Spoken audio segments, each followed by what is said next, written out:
Kakaguluhang dragon fruit juice dito sa Quiapo, Manila. Hindi ko pa pala na kailangan nyo mga magmadali dahil alam nyo ba na hanggang ngayong November na lang raw ang season ng prutas na ito. Kaya naman bago pa ako maubusan, katulad ni Corina Sanchez, napadayo na ako dito para tikman ang kakaiba. Sulit at sobrang healthy na dragon fruit juice. At yun nga guys, dito tayo ngayon sa may Quiapo, Manila at ngayong araw na ihanapin natin yung sikat na sikat na nagtitinda ng fruit shake. Dito sa may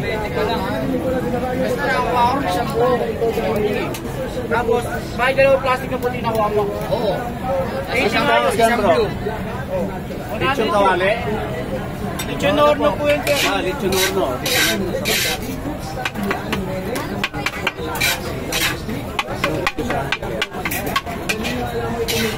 Yeah, ano tawag yan bro? Ano tawag yan? Dobong. Chowpan. So, lechon horno. Ayan, ano yan? Bibili tayo. Kaya.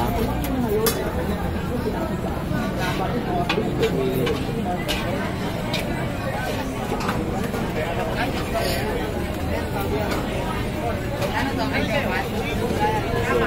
Ano kahit dalawa rin? Akin naman doble natin na.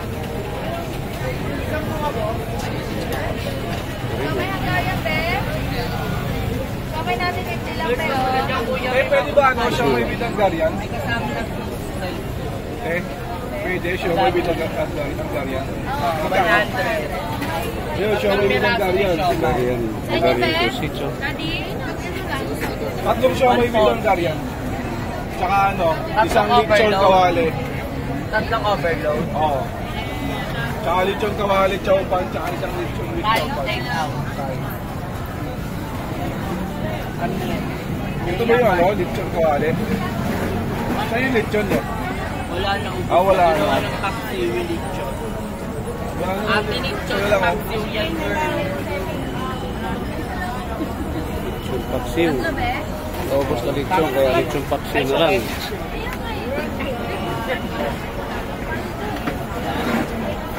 Sa inyo po yan. Excuse me.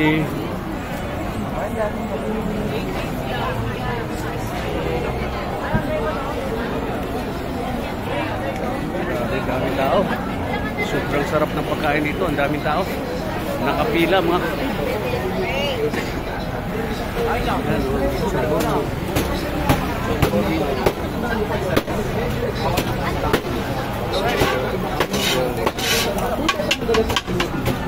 At alam nyo ba na dati daw ay dating mga maharlika lamang sa Vietnam ang nakakakain nito.